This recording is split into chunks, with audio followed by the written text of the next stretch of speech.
Good time of day, ladies and gentlemen, and welcome back to this channel. If this is your first time seeing my face, hello, welcome. My name is Victor V. I run victorv.com and I teach music production there, as well as here for free. If you've been around for a while, however, you might be surprised by the length of this video. I've been pretty open about the fact I work out of an old laptop and my video editing software doesn't recognize neither my CPU nor my GPU, so I have no idea what I'm editing with, but that kind of explains why I need 2.5 hours to render a 10-minute video. What I'm trying to say is that I've stopped caring about it. If the laptop is going to crash and burn and explode, it's going to explode. It's gonna happen. It is what it is. But why am I telling you this? Well, previously we talked about what it takes to start making music. We blazed past beginner music theory. We are looking deeper into that music theory on Mondays, and we even started talking about hardware. If you're familiar with at least the basics of music and audio production, you know what comes next. It's the software. More specifically, the topic of today's video is going to be EQ. Knowing how to use an EQ is going to be an essential skill in your arsenal for as long as you're going to be working with audio in some capacity. And my initial idea was to segment this video into multiple videos, such as EQ basics for beginners, EQ suggestions, and EQ techniques for more advanced users. But I think that would just introduce a higher degree of confusion, so I'd much rather have everything I have to say in one place and you can skip around based on your specific needs. Hence the length of this video and my rapidly draining sanity. I will have chapters in the scroll bar so you can navigate the video better. I like to think there's 3 essential audio effects that everybody needs to be comfortable with: EQ, compression, and reverb.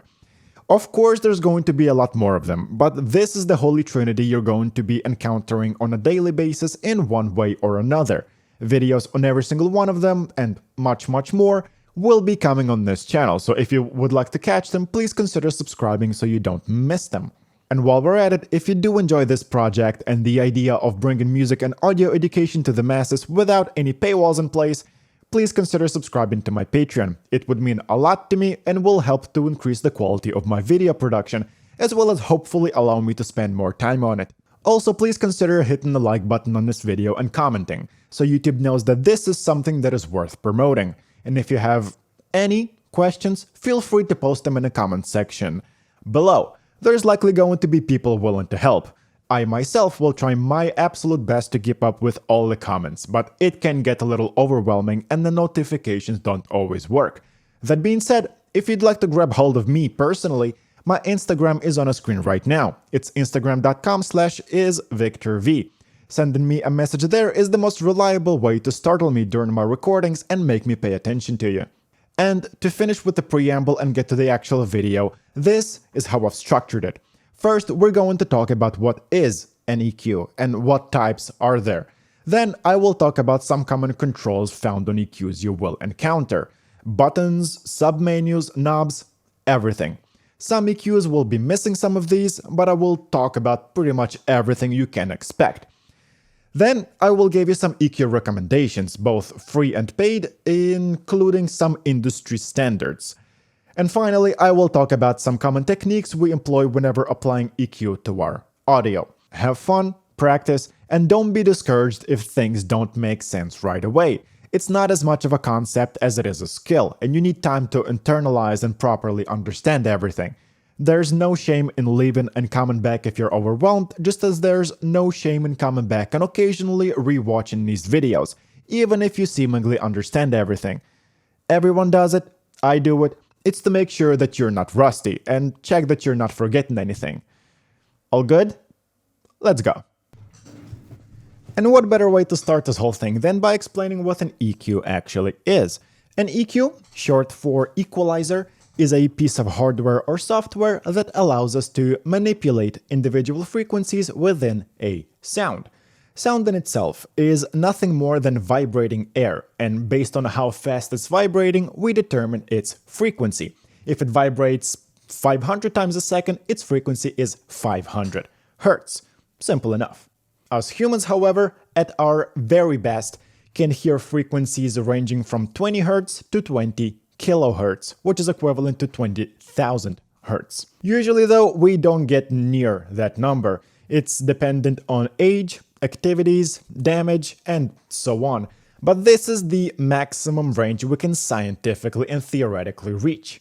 That being said, under normal circumstances, you are never going to find a sound that's just composed of a single frequency. That is what's called a sine wave, as you might remember from your physics classes. But everything from car noises to wind to speech and everything in between is what's considered a complex sound, meaning it's not just about a single number of how many times air is vibrating, but rather a range within our audible spectrum. Now take a look at your screen. This is what I sound like right now. There's a lot going on, and if I put a piano underneath my voice, everything will sound confusing. You cannot enjoy the piano properly, and I am not as intelligible as you would like me to be.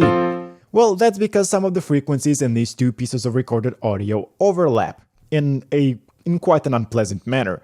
An EQ can hopefully fix that by adjusting clashing frequencies and making the two recordings sit well together. This, however, is not to say that EQs are only used to fix overlaps. Once you are familiar with how to use an EQ, you will be able to take a recording and remove the qualities you don't like, enhance what you do like, and generally transform the sound to the point of it becoming unrecognizable compared to the source material. Think of yourself as a surgeon, and the EQ is your scalpel, nurse, and anesthesiologist at the same time. Now, when it comes to segmenting the umbrella term that is EQ, there's usually two camps that it's being split into: graphic EQs and parametric EQs. Let's take a closer look at both of them. A graphic EQ, in the simplest terms possible, has been created with the intention of being simple enough to be used by people with zero prior audio experience. Some fantastic examples of that are the graphic EQ in your phone or the one you can find in your car. Both scenarios call for an easy-to-understand interface that even somebody who knows nothing about audio can tweak to their liking and achieve some semblance of a satisfactory result. The way graphic equalizers work is they segment the entire audible frequency range from 20 Hz to 20,000 Hz we talked about earlier into several frequency bands. You cannot change how wide those bands are, you cannot change their position, but you can change their amplitude, meaning their volume. To understand the problem with graphic equalizers, I must introduce the concept of filters. Filters are practical ways in which we manipulate sound. And while we will go into some more details about filters later in the chapter 2 of this video, I do need to introduce them right now so you understand the problem at hand. The three most common filter types are low-cut filters, bell filters, and high-cut filters. Low-cut and high-cut are, I would say, pretty self-explanatory. They remove low and high frequency information, respectively, out of the recording. Bell filters, however, operate within the frequency range without affecting its extremities. They have the form of a bell curve that gets more or less steep depending on how much is being pushed in either direction. Going back to our graphic equalizers, let's take a 5-band graphic EQ as our theoretical guinea pig. What usually happens is that the bands to the either extreme have the respective low and high cut filters applied to them, while everything in the middle has a bell curve. Let's then push the 3 central bands as high as we can to highlight the problem. As we previously established, the position of the bands within a graphic equalizer is not variable, it is fixed. And considering that bands are segmented in such a way as to not overlap with each other, manipulating their amplitude due to the nature of a bell curve results in parts of that frequency band being affected less or not at all. As you can see, by pushing all of my sliders up to the max, we end up with this comb-like pattern that is really unpleasant to listen to, and there's no real way to fix it, since there is no way to select and target that problematic frequency that is not being affected. On consumer-level electronics, it will not matter too much, but it does in professional environments. Content creation on any level of expertise can be completely butchered if the audio doesn't sound good. Usually people will stick through faults in video production, editing, and even script if audio is presented well. This means that you will need something of a higher grade of a tool compared to a graphic equalizer. That something is the other half of the EQ market, parametric equalizers. We're taking the main downside of graphic EQs, which is the inability to move frequency bands around, and we completely just remove that problem. Parametric equalizers allow you to dial specific frequencies you would like to target, allowing for a more granular control of what you're doing. They're far more precise and delicate in terms of how surgical they can be, and depending on your parametric equalizer of choice, can allow for a near infinite tweaking of your sound that could never be achieved with a graphic EQ, or even some other parametrics. You can even turn your frequency spectrum into something looking like this. I don't know what I'm looking at, and I'm not sure I want to. From this point onward, I will present all the information through the lens of FabFilter's Pro Q3 equalizer. It's fully parametric, it's great, it's an industry standard. And we will talk more about it in the recommendation chapter of this video. So EQs are segmented into graphic and parametric ones. Okay, maybe not quite the entire picture, there is a third wheel in there, and it's everything you could label as other. It's combinations of equalizers and other audio effects usually. Not quite worth talking about because ultimately everything kinda still narrows down to graphic and parametric anyway, so let's just move on. Before we begin this chapter, I need to talk about something extremely important. Now, keep in mind that this is an advanced concept and it might fly over your head right now. I know it definitely took me a while. This information is reserved to those who want to achieve the absolute best results, and by that I mean professional studio-grade work, such as mixing and mastering, whether for Spotify or for cinema. It's people who sank tens of thousands of dollars into this or are preparing to do so. But if you're a simple hobbyist, listen anyway, you never know when this information might come in useful. What I want to tell you has to do with phase. And before we continue, let's explain phase. Phase is the position of a sound wave in time. This, for example, is a sine wave. We've talked about it previously.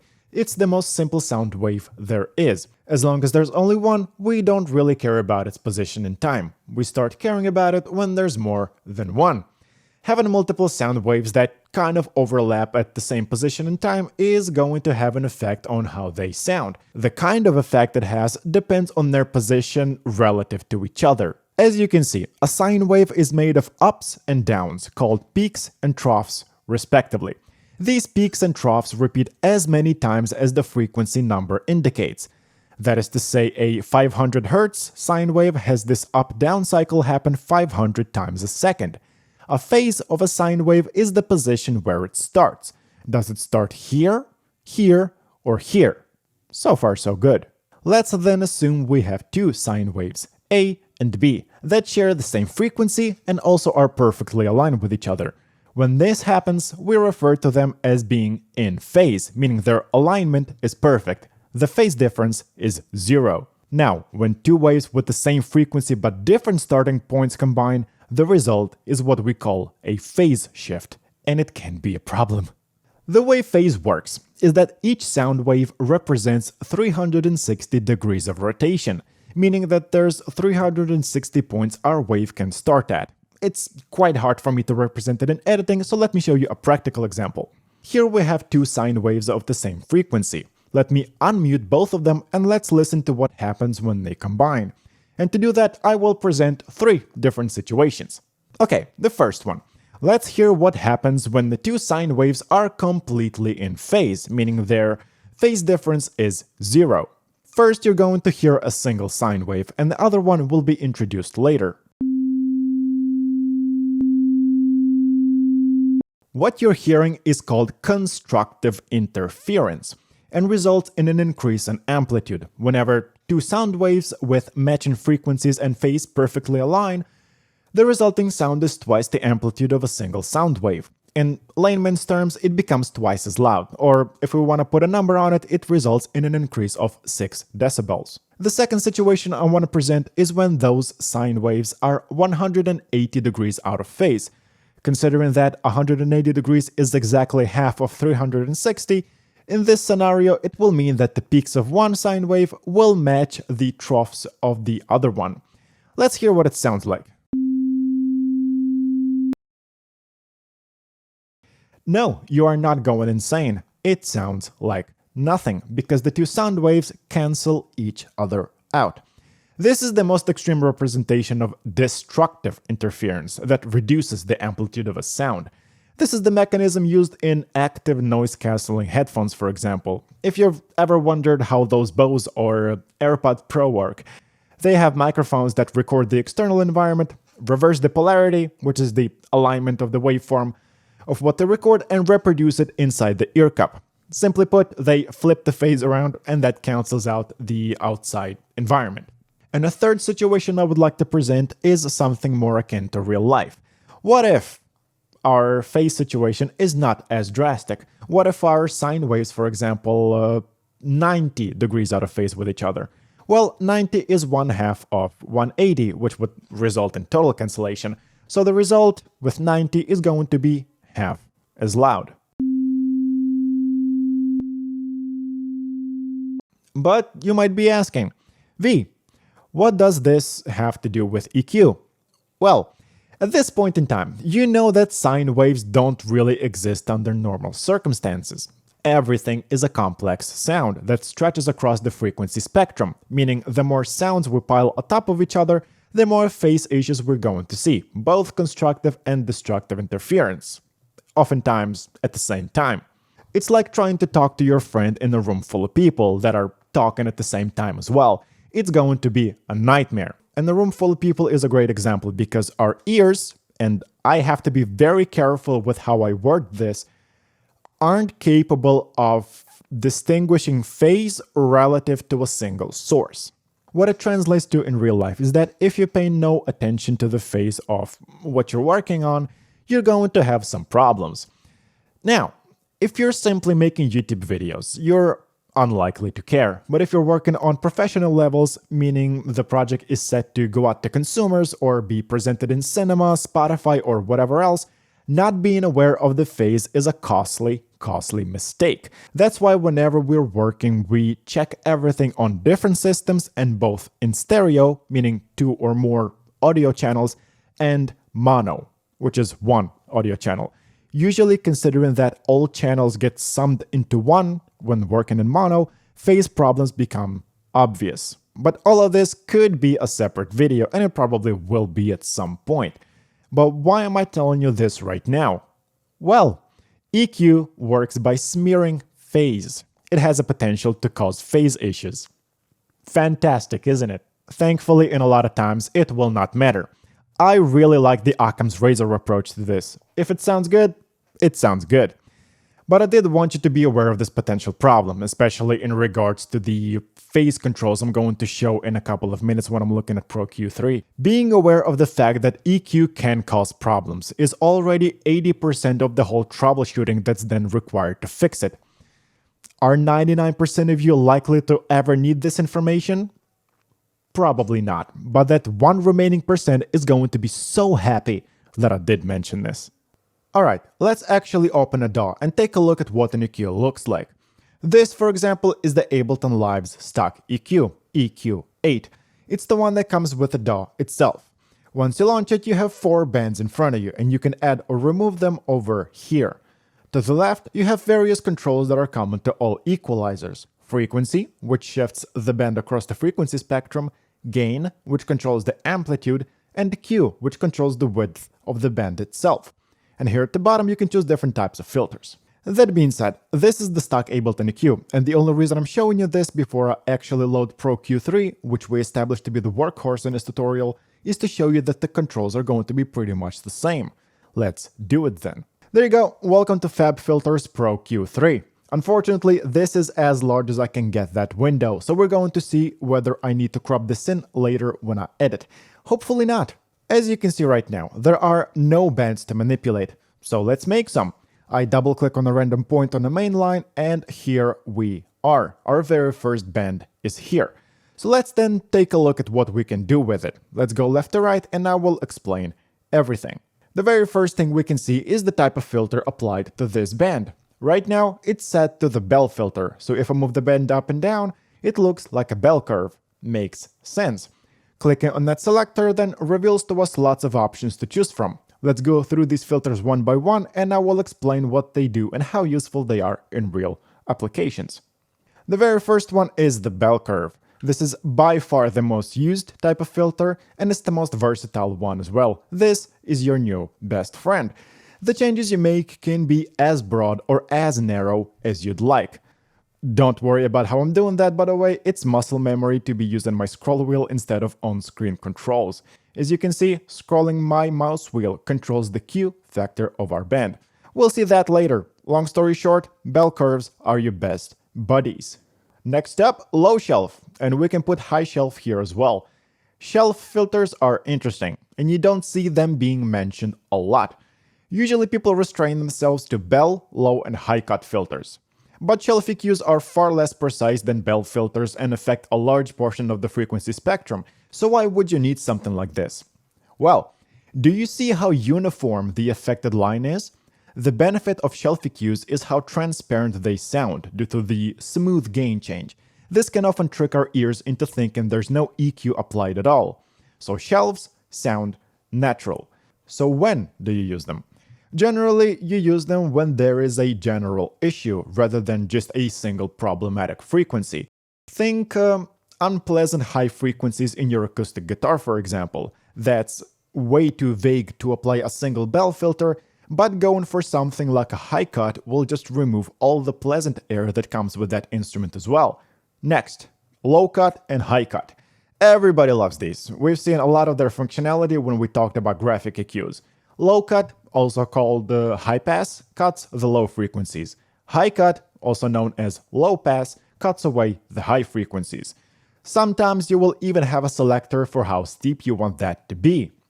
Personally, I don't see the high cut filter being used a lot aside from very specific use cases on something like hi-hats or in general sound design and sound shaping, and that's mostly because usually high frequencies are not too problematic. I mean, they can be, but they're nothing compared to problems in the low frequencies. The general rule of thumb is to remove everything you don't need in the low frequencies, since that's an area that's very problematic and subjected to overlap between instruments, and you don't want your bass frequencies to be conflicting. Everybody has bass problems, and you will as well. So remember what the low cut filter is. It's also common to cut everything below 30 Hz. Those are frequencies that we won't necessarily hear, but they can cause some issues on hardware when they're being reproduced, as well as introduce some interference. Just cut them and forget about them. You will not notice any audible difference. Thank you, deadmau5, for teaching me that. Next, notch filter. Notch filter is a bell curve that's been taken to the extreme. See the similarity? The difference is in how deep the notch filter goes. It's also like the opposite of a band pass filter, and we're going to see that in a second. Band pass basically allows a certain frequency through, but notch filter says nope and rejects it. Notch filters are used to remove specific frequencies, where you could use a bell curve, but that would just attenuate it, while a notch just yeets it out the window. People use it for resonances and fixed frequency issues, such as power line hum. Next, band pass. Band pass is the opposite of the notch filter we just talked about. Now, this one is not something I use often. If I need to cut frequencies at either end, I just usually low and high cut them respectively. There's one specific use case I will tell you about though. Bandpass filters are useful when you're working with these big and overpowering sounds that are hard to fit within the context of your song. If you've been around during the early 2010s, it's the dubstep sound, for example. You know what I'm talking about. In those cases, a bandpass filter can make it easier to fit those sounds into the mix. Next, tilt shelf. Tilt shelf can be useful when you're not necessarily looking to correct your sound, but you want to see whether you can bring out its character better. It's essentially a low and high shelf put together, and I usually don't overthink it. I usually throw it on something like guitars, sweep around to see whether I can get anything better than I currently have in terms of tone, and if not, I just remove it. It can help fit some sounds together without sounding too processed. Remember that shelf filters are quite transparent, but I don't find too much use for it, to be completely honest, and it's a sentiment that I've been seeing online as well. It's a pretty niche filter, and personally I prefer the flexibility of regular shelves, but it doesn't hurt to have it. Finally, we have a flat tilt over here. Flat tilt is a tilt shelf's brother, and it looks like a seesaw. What's happening here is that you can darken or brighten the sound without too much audible interference in its spectral balance. Again, super niche, I cannot really think of any specific use cases. Okay, right below the filter selector, there's the slope selector. It's the steepness of the current filter, and the most obvious way to show it is with a cut filter. See how changing the decibels per octave changes how steep our slope is? Of course, the steeper it is, the more noticeable it is to our ears. And since we have a low-cut filter already here, let me tell you something. If you skipped that phase discourse earlier, this is the perfect time to catch up on it. Phase issues are the most problematic in low frequencies, and low-cut filter messes with phase a lot. At the same time, phase also behaves differently based on what frequency you are targeting. If you click this button over here, you're going to see a selection of zero latency, natural phase, and linear phase. To explain what I mean, I need to introduce you to the concept of magnitude. It's quite a hard thing to put into words properly, so if anybody has a better explanation than me, please do post it in the comments, it will be extremely welcome. Magnitude is amplitude's brother. Amplitude, if you remember, is volume. It's the intensity of a sound wave, how far and in what direction a variable differs from zero. Amplitude can be positive or negative. Now, magnitude is the size of the wave, regardless of the direction, so its value is always positive. Okay, so what do we have here? Zero latency mode matches the magnitude response of analog EQs as close as possible without introducing any latency. Natural phase is even better. It perfectly matches the magnitude response of analog EQs and closely matches the phase response without too long of a latency. And linear phase changes the magnitude but not phase. This is a lot to wrap your head around, but what does all of this translate to in real life? Which one should you choose? For the majority of mixing and mastering, natural phase will deliver the best results. Zero latency is very similar, but it's slightly easier on the performance. Natural phase, a lot of the time, will eat just a tiny bit of the attack on the equalizer, so it's a little smoother and ever so slightly more pleasant sounding. Linear phase, on the other hand, is critical whenever you're trying to keep the phase coherent, in situations such as multi-mic recordings. Think of a drum set and the position of the microphones around it. There's no way to isolate them so that the snare doesn't bleed into the cymbal mic, for example. So that would be a good place to use linear phase whenever working on those recordings. One problem with linear phase, and I know I'm info dumping right now, is the pre-ringing. To keep this extremely short, let's say this is the waveform of a kick drum. Zero latency mode, this is how it looks. Linear phase introduces a slight delay to the signal, and our DAW tries to compensate, and things can get weird. This can possibly be the result. The best example, and I do suggest you check out this video, is this kick drum. It's extremely exaggerated for the purposes of this showcase. Listen to how it sounds like in zero latency and linear phase with the quality up to the max.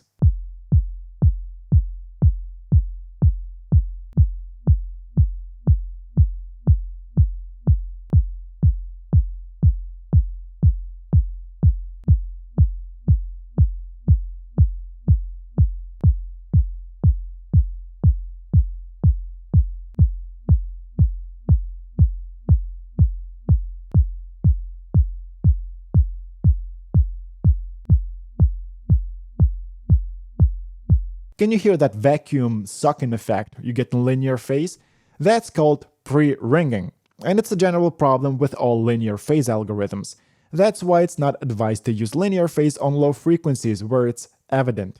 Okay, info dump over.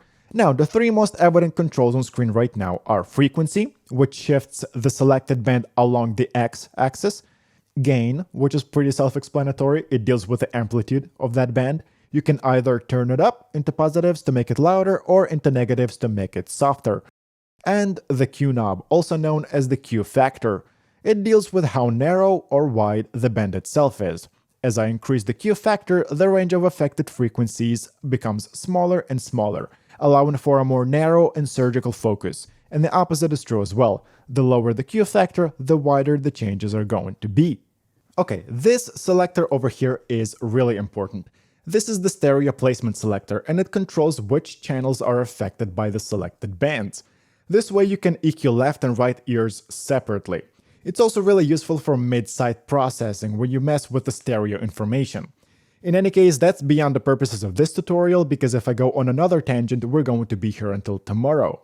Point is, this selector is for a very specific use case, but a really important one, and if you have no need for it, just leave it alone. And the last thing I would like to show is that there's a way to listen to bands in isolation from everything else, so you can make a more informed decision on what you're actually affecting. And that's pretty much it. That's about everything you can find in an equalizer. Some will have more things to manipulate, some will have less. This one, for example, has this button, and this button as extras. Some other EQs will have less things compared to what I've showcased, but the core idea is always going to be the same. The only real difference is how that specific plugin is going to get that idea across. There's some EQs that are more suited for one thing or another, or that are limited in functionality but are really good at the specific thing they can allow you to do. But you get the point. This, however, is a great transition to discuss some plugin recommendations I have for you. Okay, before we begin with the part of the video everybody actually cares about and came here for, on how to apply EQ, I think it's important to discuss what EQ to actually apply. This is where I'm going to showcase a small list of plugins. Very small, so small that it only consists of 3 separate plugins. And I fully expect my decisions to be contested or written off as me being wrong by other people in the industry, but truth be told, I don't really care. This list is an oversimplification of the state of the market, and there was a time in my life where I would have this large folder of stuff I would only use on specific occasions, which were probably less than 1% of my total time spent working. The conclusion I have come to is that it's not worth it to clog your brain with information you have to go out of your way to apply. So what I did is I took the old trusty Occam's razor out of its holster and reduced my available plugins to a fraction of what the list used to be. Did I experience any significant change in workflow or maybe quality of the end product? No, I didn't. But it did remove the uncertainty and anxiety I had about whether I was using the right tool for the job. Whenever, for example, I need an EQ nowadays, I open my EQ folder, it has 2 plugins in it, and I ask myself, would I benefit from the extra warmth that the non-Pro Q3 provides? If the answer is no, then I grab Pro Q3 and stop worrying about it, because I know that the tool I have for the job is fit to do what I want it to do. And as I mentioned, I do expect some resistance from other engineers in the field about this decision. But whenever I'm confronted with that, I ask myself, whether it is the experience talking, or is it just a justification because they spent money on something and feel the push to use it to make it worth the investment. If I find enough of a reason to expand my list, or to change it, or change my entire reasoning behind this train of thought I have, I'll be sure to keep you updated in a pinned comment in the comment section of this video. If there's nothing, what you're about to hear is still the hill I'm dying on. And now that I've explained the way I think about software, let me introduce the 3 EQs that I personally recommend. The very first one is whatever EQ you have right now. That is a cop-out answer, but I do mean that. As of writing this script and video, it's early 2023, and software is really good. Competition is very healthy as well, so the quality of the software from competing brands has to match the industry standards, or it's simply going to eat dust. Which in turn means that whatever EQ you have right now, it's probably great. Whether it's Ableton's EQ8, FL's parametric EQ or whatever it's called, or any other EQs that come bundled with your software. And I'm going to reiterate that the most important part here is that we're looking for parametric EQs specifically. So whether you can afford more expensive options I'm going to list right now, or if you're limited to what you have available because you spent all your lunch money on FL Producer Edition, you have just the right tool for the job already in your pocket. Learning how to use what you have right now will be more beneficial than shelling out for a more expensive option you don't know how to use just yet. And this goes for all types of software and plugins. That being said, when do you need to upgrade though? I think the first plausible reason to upgrade is when you start running into limits in regards to functionality of what you currently have. Let's say you're using EQ8 and you need 9 bands instead of 8. That would be reason enough to reach for a different EQ. Another reason would be accessibility. As much as I love EQ8, Pro Q3 is visually bigger, it's more pleasant to look at, which is something you should not underestimate.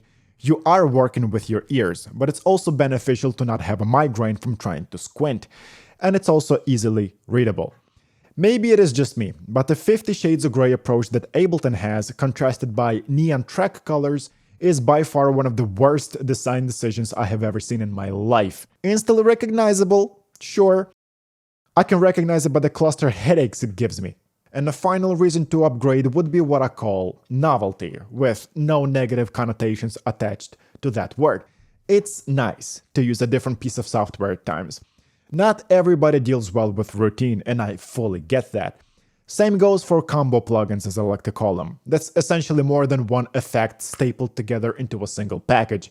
We're going to see an example of one later on, the only one I find to be useful enough to keep in my arsenal and actually recommend. Right now though, if you need an EQ to upgrade to, there's no better recommendation anyone can give than FabFilter's Pro Q3. It's an industry standard and for a great reason. It's fantastic at what it's doing. It introduced the concept of dynamic EQ. That's when you dynamically affect the bands based on their volume, much like a multi-band compressor would. But it can seem a bit pricey. As of me recording this, it's 169 USD. Nice. But if you can spend that much, you will not regret that purchase, and it's by far the best option on the market right now. And my personal hunch is that it's going to be the case for a long while. The dynamic EQ within it is already worth the full price by itself. This is not sponsored, but if FabFilter wants to throw some money my way, I will probably accept it. And number 3. What is the novelty EQ that impressed me enough to warrant a stable place in my plugin folder?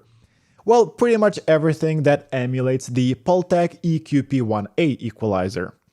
That's an expensive piece of equipment, but thankfully companies translated that hardware into software and allow you to buy it for a reasonable price. It is reasonable considering the originals. The issue that's a non-issue at the same time is that whenever you are looking for an emulation of a famous hardware anything, you will find countless versions of the same thing that's made by different companies. Is it worth going crazy over? Again, Occam's razor. I personally use TubeTech PE1C as the emulation for the aforementioned Pultec, for the sole reason of me having some TubeTech plugins already, so I don't have to create a separate folder for a single plugin. Don't overthink it. Why is it so good though? Let me show you on an example. Okay, here you have some white noise. I will spare your ears and will not reproduce it. It does not matter for the purposes of this showcase. It's purely visual. Let's for example choose 60 Hz as the frequency we want to attenuate, and let's twist the attenuation knob to the max. As you can see, that's not quite 60 Hz. 60 is around here. What is this witchery? 60 Hz, I would say, is around where that attenuation kind of stops, but it started way higher. It somewhat resembles a shelf filter. Not quite the result you expect, right? Okay, let's leave this as it is. What's this boost knob though? Let's find out. What?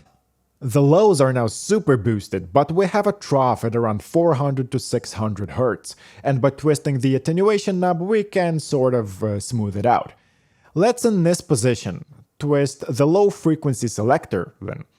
The trough changes places. Okay, let's set boost to minimum.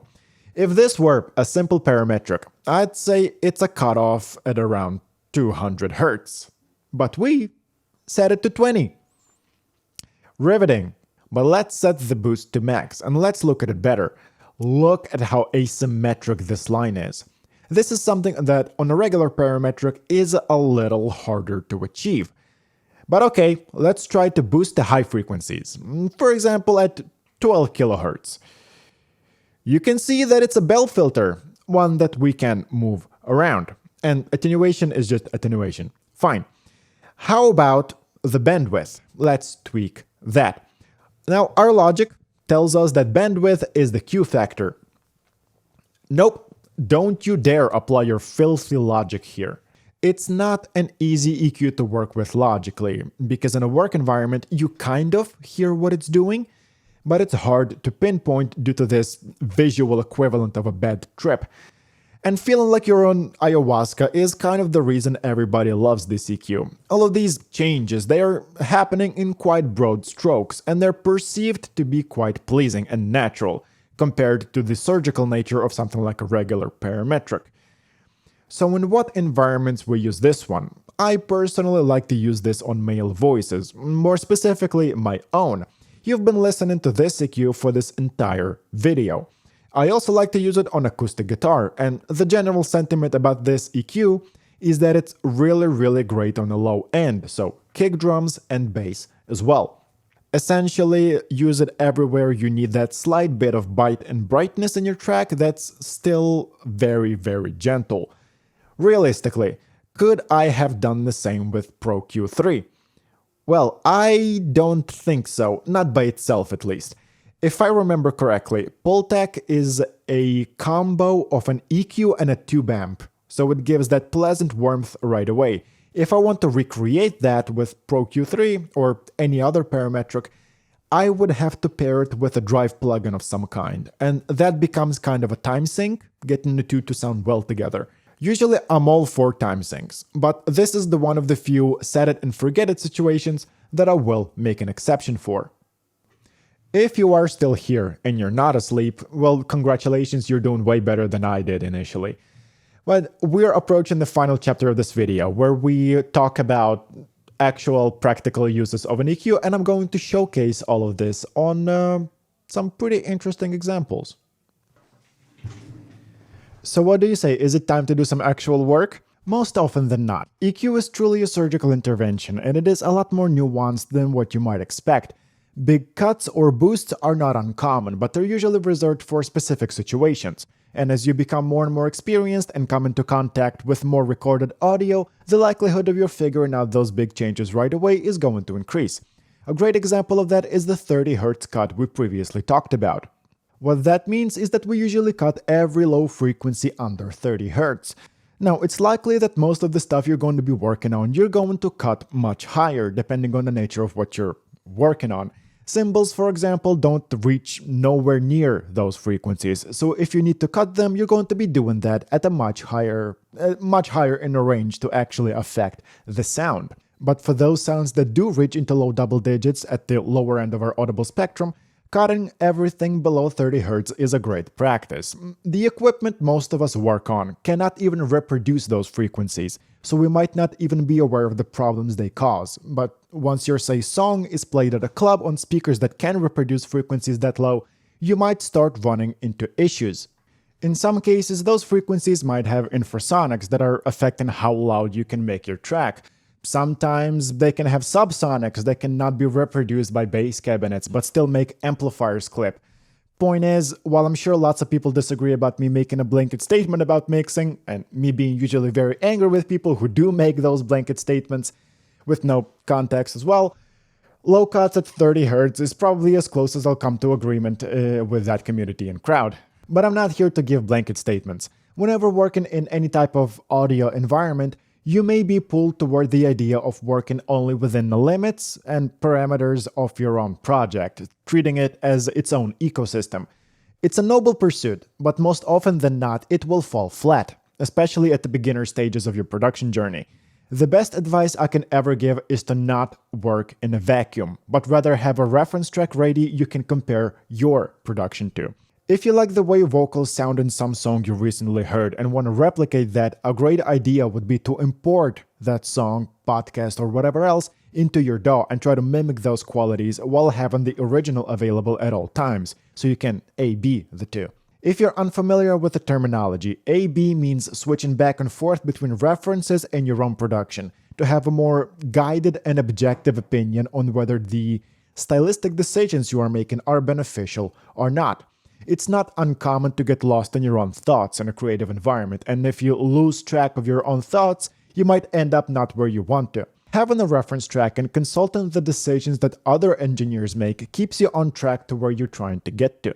But how can I successfully teach how to do that, how to replicate other people's decisions? Trying to come up with a good answer to that took me way more than I would like to admit.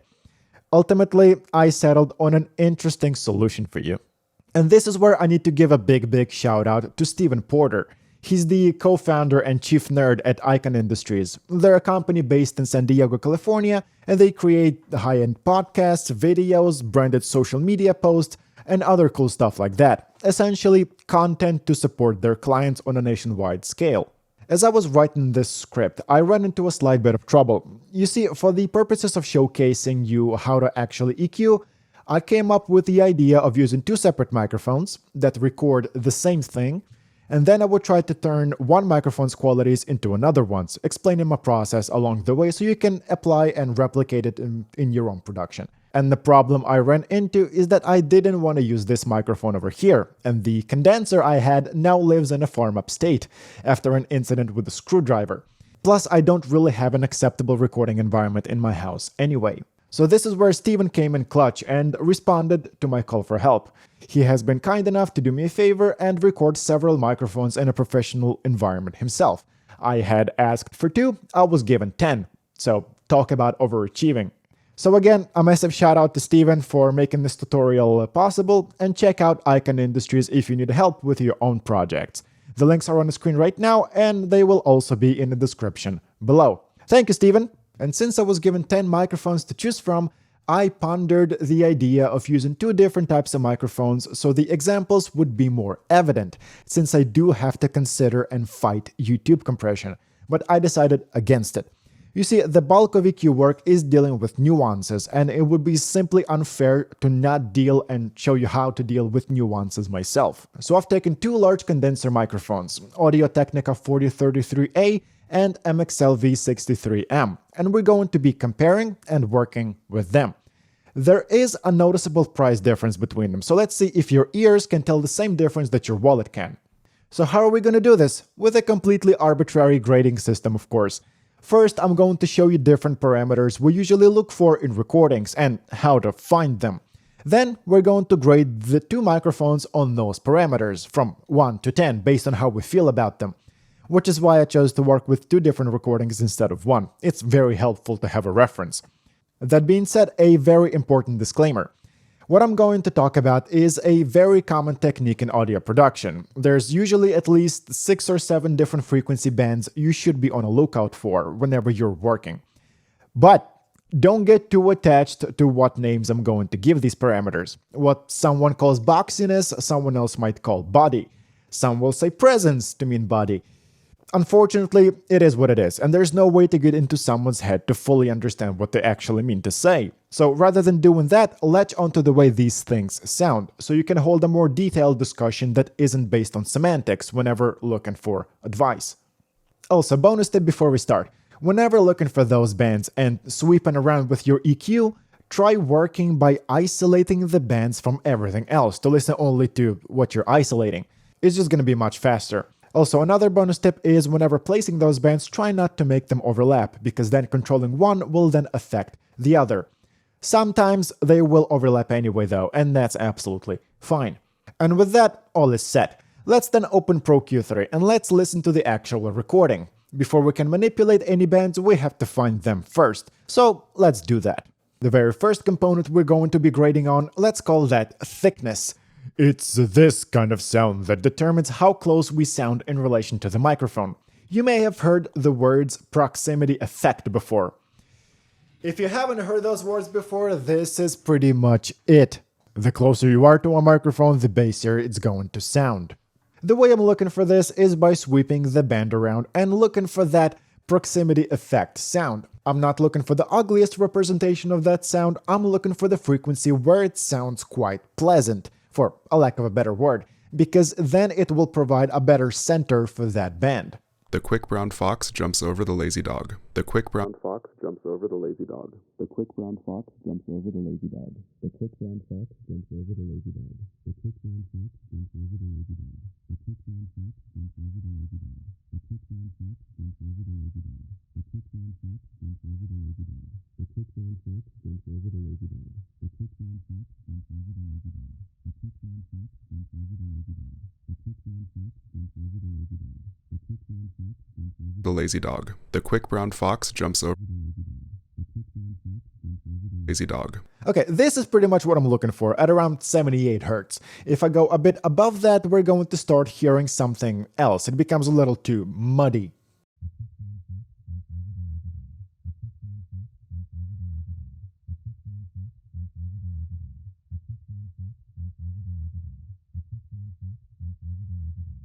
Alright, let's move on.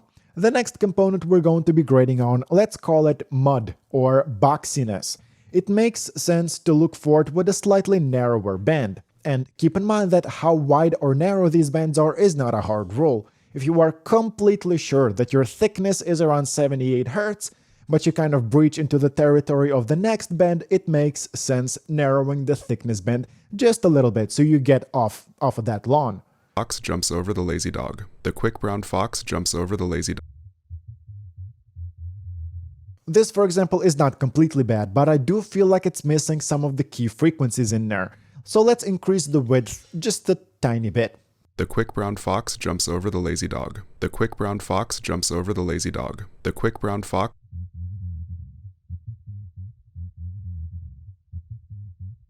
the lazy dog. The quick brown fox jumps over the lazy dog. The quick brown fox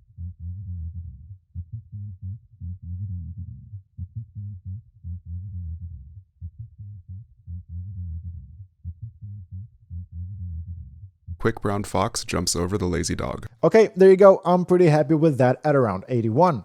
And now it's time to fish for actual boxiness. Lazy dog. The quick brown fox jumps over the lazy dog. The quick brown fox jumps over the lazy dog. The quick brown fox jumps over the lazy dog. The quick brown fox jumps over the lazy dog.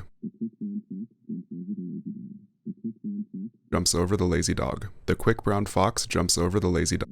The quick brown fox jumps over the lazy dog. The quick brown fox jumps over the lazy dog. The quick brown fox jumps over the lazy dog. The quick brown fox jumps over the lazy dog. The quick brown fox jumps over the lazy dog. The quick brown fox jumps over the lazy dog. The quick brown fox jumps over the lazy dog. Now it does sound like it's coming out of a box. I'm pretty happy with the center of that band being at around 212 Hz. The quick brown fox jumps over the lazy dog. The quick brown fox jumps over the lazy dog. The quick brown fox jumps over the lazy dog. The quick brown fox jumps over the lazy dog. The quick brown fox jumps over the lazy dog. Next up, let's be on the lookout for body. This is the band that carries the information about the timbre of the voice, the character or the distinctive quality of it. It's what makes you sound different from me. Dog. The quick brown fox jumps over the lazy dog. The quick brown fox jumps over the lazy dog. The quick brown fox jumps over the lazy dog. The quick brown fox jumps over the lazy dog. The quick brown fox jumps over the lazy dog. The quick brown fox jumps over the lazy dog. The quick brown fox jumps over the lazy dog. The quick brown fox jumps over the lazy dog. The quick brown fox jumps over the lazy dog. The quick brown fox jumps over the lazy dog. Yep, somewhere around 620 is where I would say I'm happy with it. The quick brown fox jumps over the lazy dog. The quick brown fox jumps over the lazy dog. The quick brown fox jumps over the lazy dog. The quick brown fox jumps over the lazy dog. The quick brown fox jumps over the lazy dog. Next, whenever I was being taught, we called this one articulation. You're essentially looking for frequencies that make you sound like you're talking through a phone. The quick brown fox jumps over the lazy dog. The quick brown fox jumps over the lazy dog. The quick brown fox jumps over the lazy dog. The quick brown fox jumps over the lazy dog. The quick brown fox jumps over the lazy dog. The quick brown fox jumps over the lazy dog. The quick brown fox jumps over the lazy dog. The quick brown fox jumps over the lazy dog. The quick brown fox jumps over the lazy dog. The quick brown fox jumps over the lazy dog. The quick brown fox jumps over the lazy dog. The quick brown fox jumps over the lazy dog. The quick brown fox jumps over the lazy dog. That's interesting. It would make more sense to choose 1300 there, because there's just a lot more information going on. But 1300 doesn't sound pleasant to me. I tried to center the bands based on how pleasant they feel while still having the attributes I'm looking for. Again, not a role, just the way I work. So I would say that 1600 it is. The quick brown fox jumps over the lazy dog. The quick brown fox jumps over the lazy dog. The quick brown fox jumps over the lazy dog. The quick brown fox jumps over the lazy dog. The quick brown fox jumps over the lazy dog. Next, sibilants. It's all those s and sh sounds.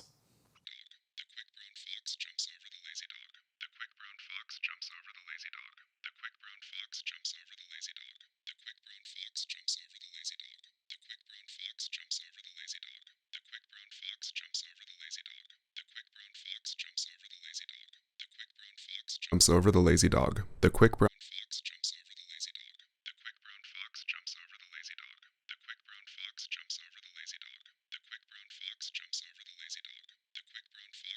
over the lazy dog. The quick brown fox jumps over the lazy dog. The quick brown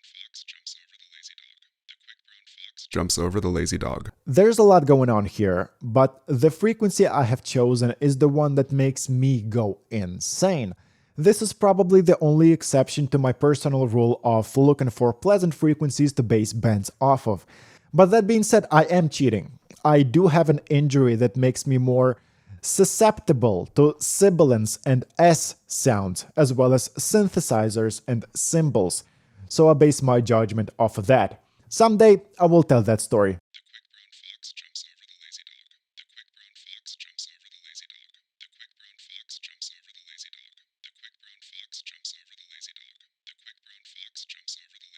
Next, we're looking for what I call top. Don't overthink it, choose where high frequencies sound pleasant. Over the lazy dog. The quick brown fox jumps over the lazy dog.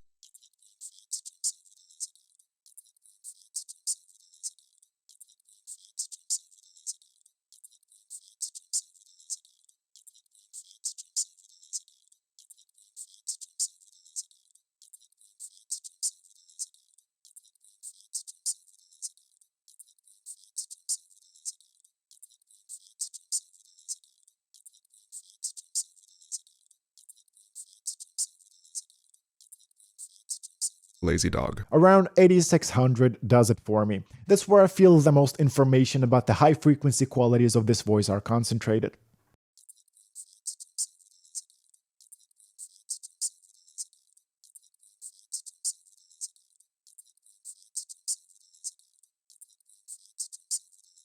And finally, air. It's the highest of the highest frequencies. Dog. The quick brown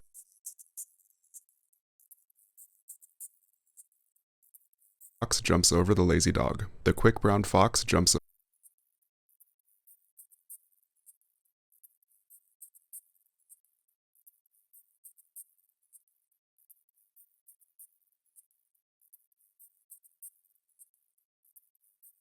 over the lazy dog. 13.5 is the least infuriating one to me.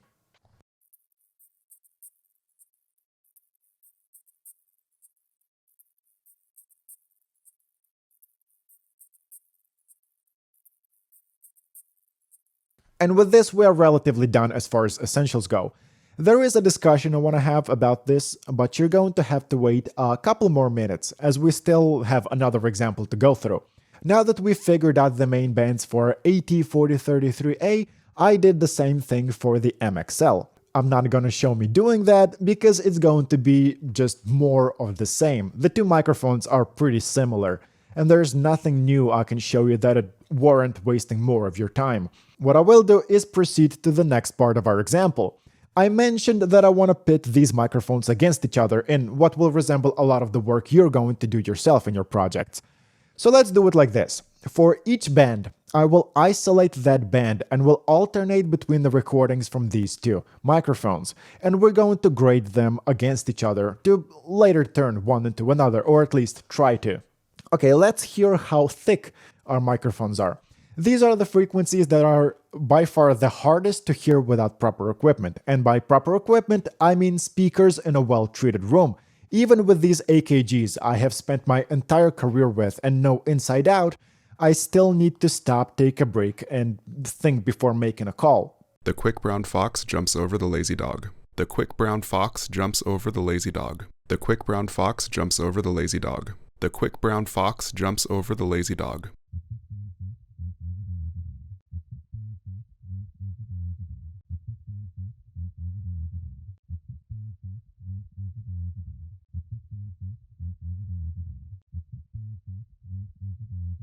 What I hear is that Audio-Technica is a lot thicker than MXL. MXL sounds more hollow, if that makes sense. I would give AT a 7, while MXL takes home a 5. And by the way, no need to write these down, I will have a graph for you later. Next up, boxiness. The quick brown fox jumps over the lazy dog. The quick brown fox jumps over the lazy dog. The quick brown fox jumps over the lazy dog. The quick brown fox jumps over the lazy dog.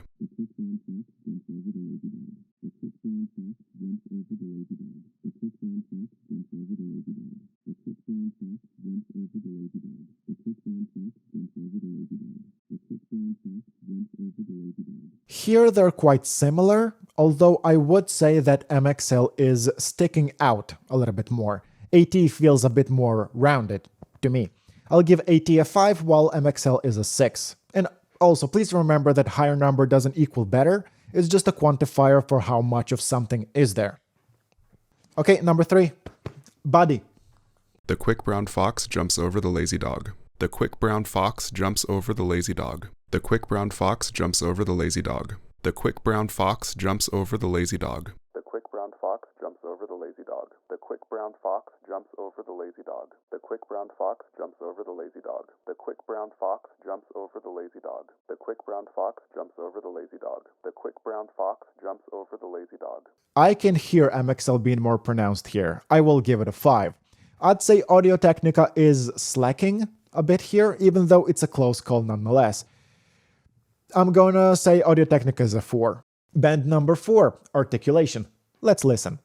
The quick brown fox jumps over the lazy dog. The quick brown fox jumps over the lazy dog. The quick brown fox jumps over the lazy dog. The quick brown fox jumps over the lazy dog. The quick brown fox jumps over the lazy dog. The quick brown fox jumps over the lazy dog. The quick brown fox jumps over the lazy dog. The quick brown fox jumps over the lazy dog. The quick brown fox jumps over the lazy dog.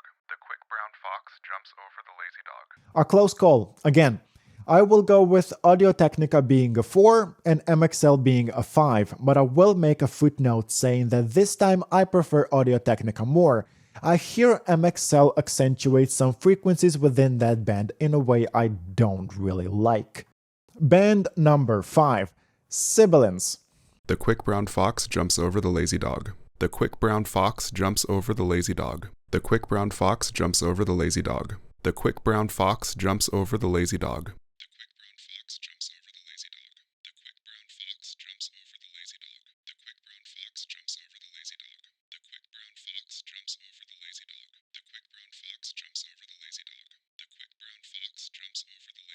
Okay, this one is more evident. Audio-Technica is more sibilant than MXL. 86, MXL 5. But another note, the sibilance and presence kind of overlap frequency-wise, and I'm going to have a talk about that in the closing part of this chapter. So it's often a seesaw in regards to boost one but not the other, and it's this dance of narrowing the bands enough to affect only something you do or do not want. I would definitely look into cutting both sibilance and presence in Audio-Technica, while MXL I feel like would benefit just from a sibilance cut. Anyway, I'm just thinking out loud. Band number 6, top. Let's listen to our top. The quick brown fox jumps over the lazy dog. The quick brown fox jumps over the lazy dog. The quick brown fox jumps over the lazy dog. The quick brown fox jumps over the lazy dog.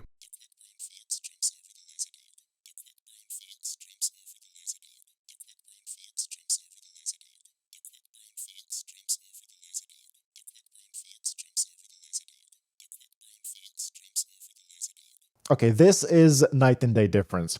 AT has way more of it. 7. MXL is a 4. Next. Final band. Air. The quick brown fox jumps over the lazy dog. The quick brown fox jumps over the lazy dog. The quick brown fox jumps over the lazy dog. The quick brown fox jumps over the lazy dog.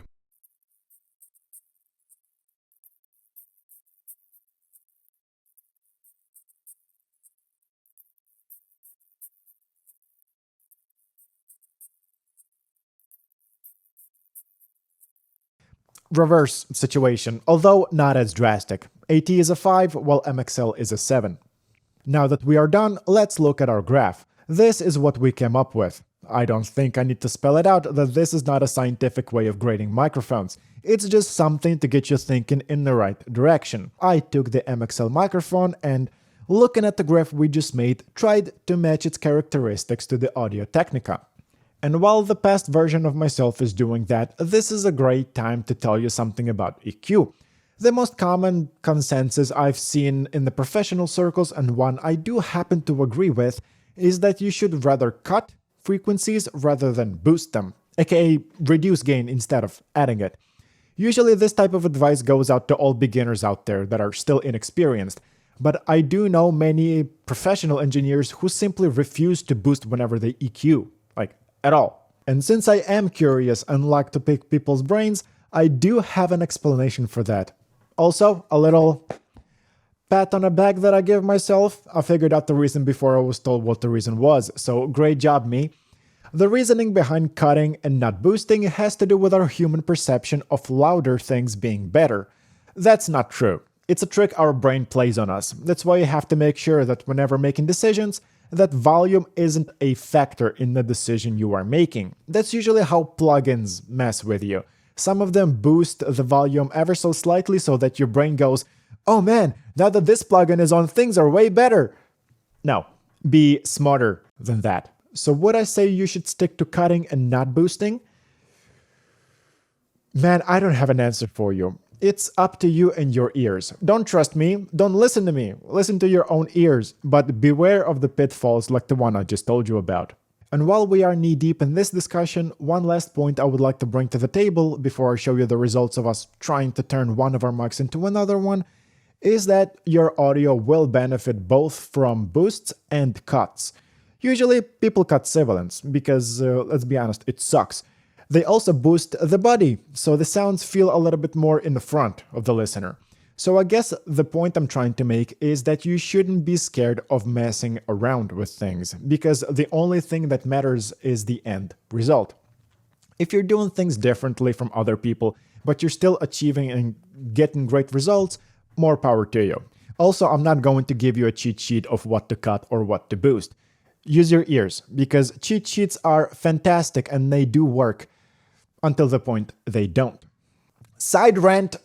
There's this annoying answer to the question, how much should you cut or boost? People love to say that you should only make changes in 2 to 3, maybe 4 decibels tops. Absolutely not. Go as far as you need to achieve what you want to achieve.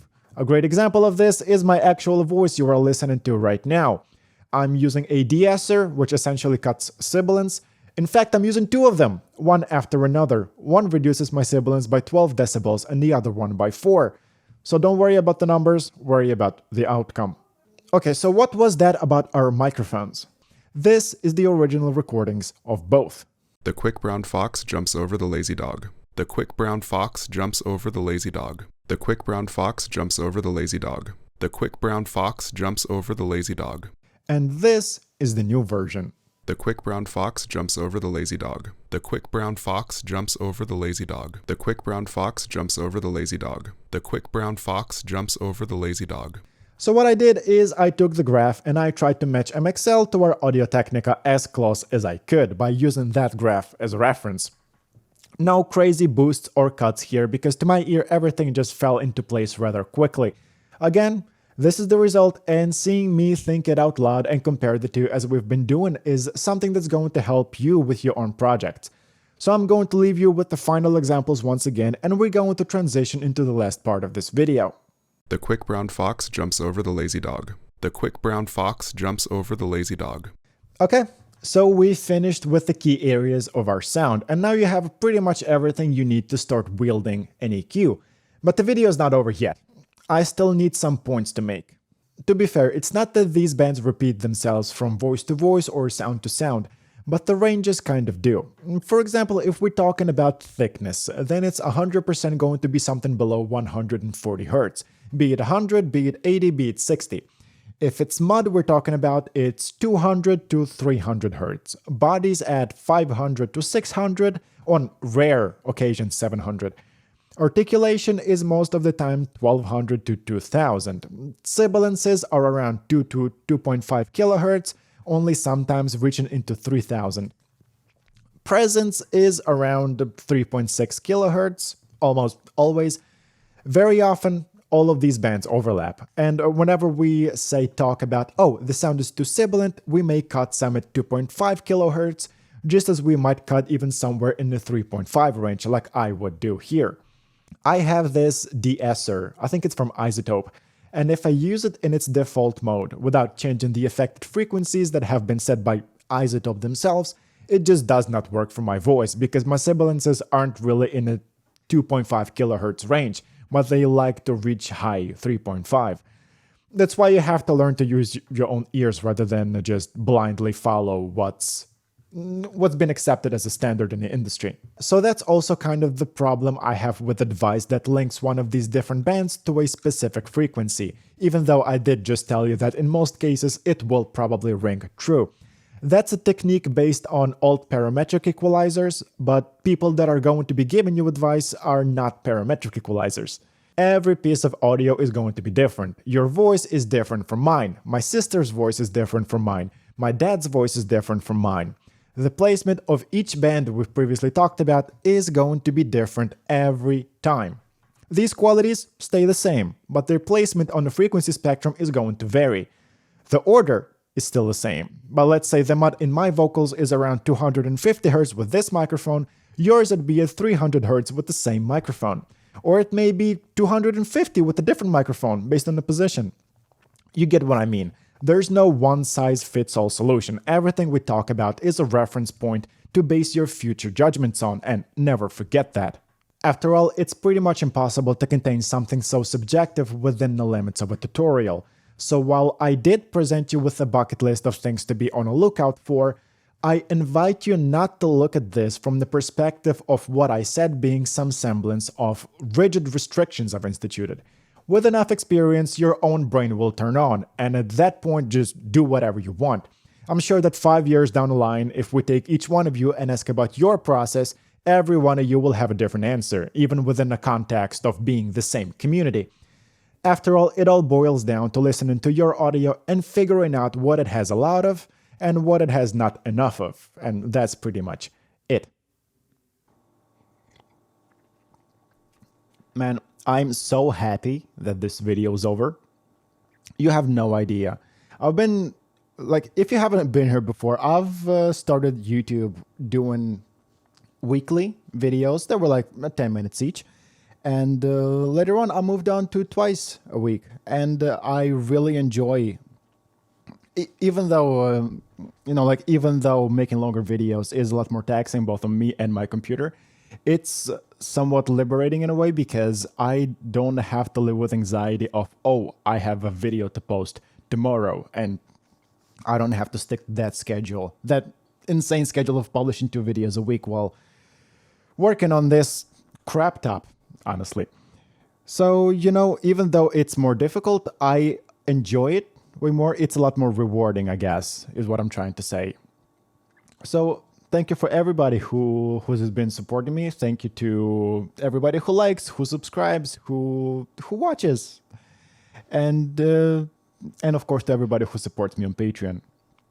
Every bit of that is appreciated, and I really enjoy the fact that I have, even this small of a community to kind of push me and do things, because seeing people liking things that I make and the way I kind of try to explain and teach things is very rewarding, and I want to do more of it. It makes me want to do more of it. So thank you to every single one of you.